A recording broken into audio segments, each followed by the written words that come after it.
So, ayun na nga guys, pumunta ako ng Manila para kumuha ng yearbook at mag-claim ng TOR. So, ayun na nga. Eto, palakad-lakad ako from San Sebastian to UE. Ayan, nakikita natin yung UE Tanyanki Garden.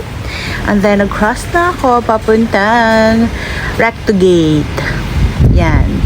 Na may kasama ko. Ayan. We're inside the UE. We're inside.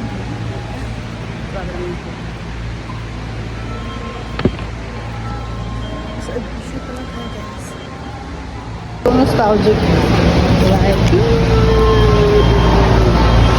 CBA. SFC guys. Hi guys. Here, this is second floor.